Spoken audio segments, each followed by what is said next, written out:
After talks that stretched into the early hours of Thursday morning, EU leaders agreed to grant the British Prime Minister flexible extension of Article 50 and delay Brexit until October 31st. This extension is as flexible as I expected and a little bit shorter than I expected, but it's still enough to find the best possible solution. Please do not waste this time. European leaders will meet again in June to ensure that the UK abides by EU rules for as long as it's part of the bloc. So there will probably be European elections in the United Kingdom, which may seem odd, but the rules being the rules, we have to respect the European law. Earlier, Theresa May had arrived in Brussels to ask for an extension until the end of June. EU leaders were frustrated that she'd failed to come with a clear Brexit plan. The tension eased only for a moment by the German Chancellor. Later, May said she welcomed the EU's offer.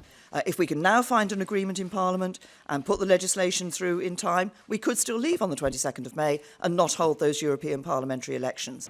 In public, the agreement on the extension was a show of unity by the EU's 27 members. But in private, EU officials say that discussions were heated. Most leaders wanted an extension till the end of the year. But the French president had refused to back a long delay because he said that Brexit had already overshadowed the EU's agenda for too long. We delivered the best possible compromise. First, because it was the one to preserve the unity of the 27. Second, because we addressed the request from the UK to get more time to deliver a deal on the basis of the withdrawal agreement negotiated a few months ago.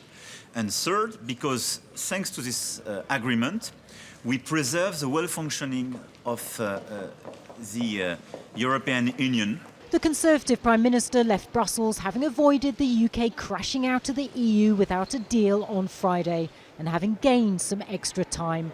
But some say the sense of reprieve is likely to be short-lived as she returns to her party and MPs in an increasingly hostile Westminster. Natacha, Butler, Al Jazeera, Brussels.